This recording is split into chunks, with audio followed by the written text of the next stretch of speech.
انسان جو اپنے بیٹے کو وصیت کرتا ہے وہ اس کے تجربات کا نچوڑ ہوتی ہے اور کمال محبت کے ساتھ اس کی سراسر بھلائی مقصود ہوتی ہے، اور باپ وہ وصیت اپنے بیٹے کو کرتا ہے، اور یہاں وصیت کرنے سے قبل کتنے پیار بھرے انداز میں، یا بنیا، اے میرے پیارے بیٹے، احفظ انی اربعن و اربعن، میں تمہیں 4 چیزیں بیان کرتا ہوں اور 4 چیزیں اس کے ساتھ جڑی ہوئی ہیں، تو یہ 8 چیزیں تم یاد کر لو۔ لا یضرک ما عملت معہن، اگر یہ تیرے عمل کا حصہ بن جائیں تمہیں زندگی میں کبھی نقصان نہیں ہوگا، زندگی میں تم شر سے بچے رہو گے، برائی سے بچے رہو گے، نقصان سے بچے رہو گے، تمہارا باطن تمہارا ظاہر اچھا رہے گا اگر ان 4 چیزوں کے ساتھ جوڑ کر کے اپنے عمل کا حصہ بنا لو۔ فرمایا ان اغنى الغنى العقل، سب سے بڑا غنا، سب سے بڑی دولت مندی، سب سے بڑی ثروت عقل ہے۔ اگر کسی کو عقل کا رزق دیا گیا ہے تو وہ سب سے بڑا دولت مند ہے۔ اگر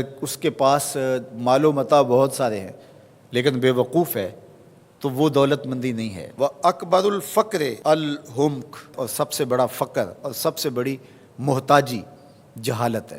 سب سے بڑی دولت مندی عقل ہے، اور سب سے بڑی غربت، سب سے بڑی غریبی اور سب سے بڑا فقر اور محتاجی بے وقوفی ہے۔ وَأَوْحَشَ الْوَحْشَةُ الْعُجْبُ، اور سب سے بڑی وحشت تنہائی عجب ہے، خود پسندی ہے، اپنے آپ کو دیکھنا کہ میں بہت کچھ ہوں۔ جو شخص اپنے آپ کو دیکھتا رہتا ہے اور وقت اپنے آپ کو ہی لوگوں کے سامنے پیش کرتا رہتا ہے بنا سنوار کے، وہ تنہا ہو جاتا ہے۔ لوگ اس کی ان خوبیوں کا بھی انکار کر دیتے ہیں جو خوبیاں واقعتاً اس کے اندر موجود ہوتی ہیں۔ اگر پاؤ ہے تو اپنے آپ کو سیر نہ بتاؤ، لوگ پاؤ کا بھی انکار کر دیں گے۔ تو جو جس حالت میں ہو وہی حالت لوگوں کے سامنے ہونی چاہیے، بلکہ اس سے اگر کم ہو۔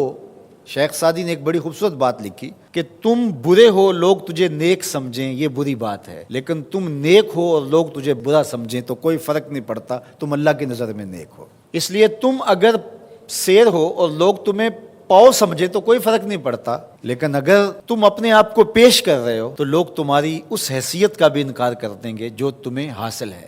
وَأَكْرَمُ الْحَسَبِ حُسْنُ الْخُلُقِ، سب سے اچھا جو حسب و نسب ہے وہ کیا ہے؟ میں فلاں ہوتا ہوں، میں فلاں ہوتا ہوں، میں فلاں کا بیٹا ہوں، فلاں قبیلے سے میرا تعلق ہے، میرا باپ بڑا امیر کبیر تھا۔ اپنا حسب نامہ اس طرح لوگ پیش کرتے ہیں، مجھے جانتے ہو کہ میں فلاں ابن فلاں ہوں۔ سیدنا علی المرتضیٰ فرماتے ہیں بہترین جو حسب ہے جو آپ پیش کرتے ہیں وہ کیا ہے؟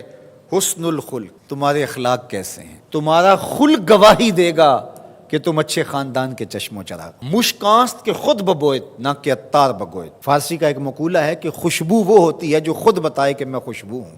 خوشبو بیچنے والا بتاتا پھر ذرا سونگھ کے دیکھیے یہ بڑی اچھی خوشبو ہے، ذرا سونگھیے، کہا یہ بتانے کی ضرورت نہیں۔ حضرت علی المرتضیٰ فرماتے ہیں تمہارے خلق کی خوشبو سے لوگ سمجھ جائیں گے یہ کون ہے، تمہارے اخلاق اتنے اچھے ہوں کہ لوگ پہچان جائیں تم کون ہے۔ تو بہترین حسب و نسب کیا ہے؟ اپنے بیٹے حضرت امام حسن رضی اللہ تعالیٰ عنہ کو بتا رہے ہیں، مجھے بتائیے امام حسن سے بہتر نسب اور حسب کس کا ہو سکتا ہے؟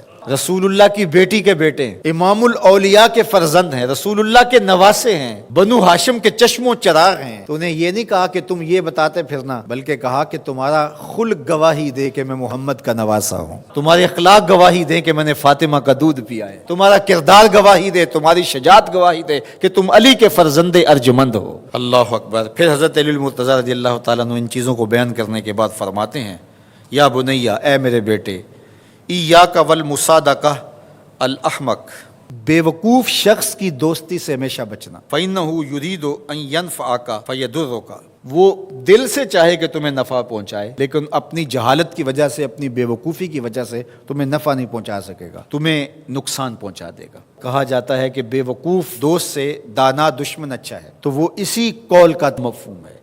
آپ نے اپنے بیٹے حسن کو یہ نصیحت کی، یہ نصیحت پلے باندھنے، اور کبھی بھی جاہل اور بے وقوف سے دوستی نہ رکھیں، اس سے رویہ اچھا رکھیں، سلوک اچھا کریں، اس کے لیے خیر کا ذریعہ بنیں۔ آپ یہ مطلب نہیں کہ بے وقوف کو آپ سلام بھی نہ کریں، لیکن دوستی اعتماد آپ اس پہ نہیں کر سکتے۔ وَإِيَّاكَ وَمُصَادِقَةَ الْبَخِيلِ، اور بخیل سے کبھی بھی دوستی نہ لگانا۔ فَإِنَّهُ يَبْعُدُ عَنْكَ أَحْوَجَ مَا تَكُونُ إِلَيْهِ، اس لیے کہ جب تجھے انتہائی ضرورت کا وقت آئے گا تو وہ تجھ سے دور ہٹ جائے گا، اور تو اس پہ توقع لگائے ہوئے ہوگا کہ میرا دوست ہے اور اوکھے ویلے میرے کام آئے گا، لیکن اوکھے ویلے وہ کام نہیں آئے گا۔ تو بخیل سے دوستی کا رب نہیں رکھنا۔